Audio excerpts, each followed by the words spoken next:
هذا النور شفاء صدور. به نام خداوند بخشاینده و مهربان نهایت با رحم. اما بعد سیگارکشی انسان را به مرگ میرساند. قسم یکم.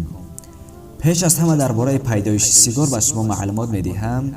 بعدا ضررهای سیگار را از نظر علمی طب به شما میفهمانم. مردم محلی قاره امریکا از زمانهای قدیم به خاصیت گیاهی تنباکو آشنایی داشتند. سال 1492 میلادی کریستوفر کولوم با همراهانش به جزیره در میان امریکای شمالی و جنوبی رسیدند. آنها دیدند که مردم آنجا گیاهای عجیبی را برای آتش ریخته و دودش را به درون شش خود فرو میبرند. کریستوفر کولوم خیال کرد که منطقه جادوگران را کشف کرده است.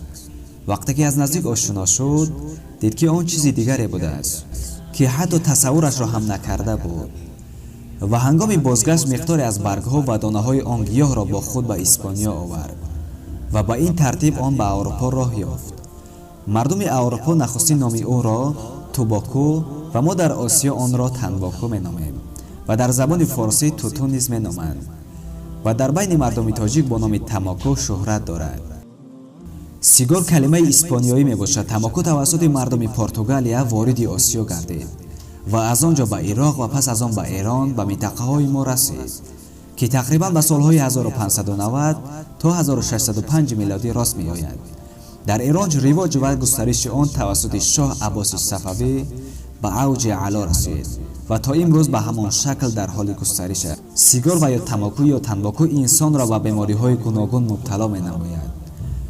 در سیگار تقریبا 4000 ماده های کیمیایی خطرناک همچون آمونیا گازی است که بیرنگ که بوی تند و اشک‌آور دارد و سرب و آرسنگ نیز موجود است. اما ماده کاه سبب می‌گردد که تا استعمال کننده هایش به آن جلب شوند. نیکوتین از برگ‌های گیاهی تماکو به دست می‌آید. نیکوتین یک ماده زهرناک بوده روغن مانند می‌باشد و خیلی تأثیر زیاد در تحریک و سرکوب بدن دارد. یک دانه سیگار در ترکیبش از 8 تا 20 میلی گرم نیکوتین است که تنها 1 میلی گرم آن هنگام کشیدن سیگار در بدن می رود. نیکوتین پس از وارد شدن به جریان خون راست به مغز سر می رسد و سپس در تمام بدن منتشر می گردد.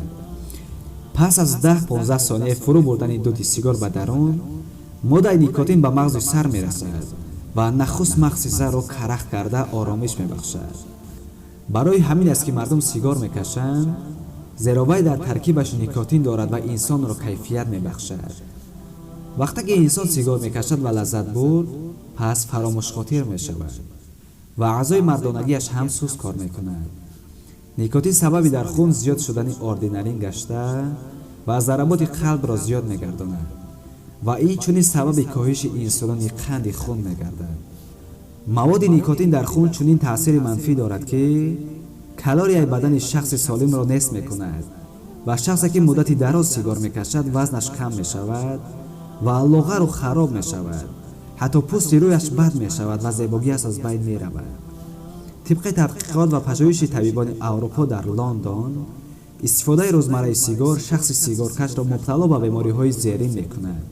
یکم فشار خون بالا، دوم محدود شوی رگ‌های خونگرد و غلیظی خون که به سکته قلبی آورده می‌رساند، سوم کمشوی ویتامین C در بدن، چهارم کمشوی سیستم ایمنی بدن، پنجم سرطان گلو خنجره و دهان، ششم برانخیت و آمفیزیم، هفتم زخم معده، هشتم کمشوی وزن، نهم کمشوی حسیات بویی و طعم خوراک، دهم بیماری‌های گوناگون پوست، یازدهم بی‌ضروریتی در مردان، دوازدهم آب مروارید چشم را افزایش می‌دهد، سیزدهم بینایی را ضعیف می‌سازد، چهاردهم خرابشوی دندان و لیسه آن، پانزدهم پوکشوی استخوان جسم، شانزدهم کمشوی رغبت جنسی در مردان، هفدهم ریزش موی.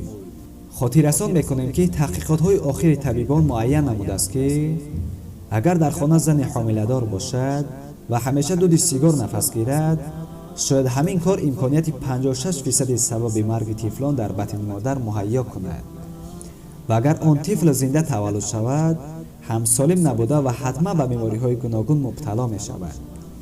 این معلومات مختصر درباره پیدایش و ضررهای سیگار از نظر علمی طب بود که پیشکشتان کرده. قسم دوم این موضوع را از جهت شریعتی اسلامی پیشکشتان میکنیم. باقی خداحافظ. السلام علیکم و رحمت الله و برکاته.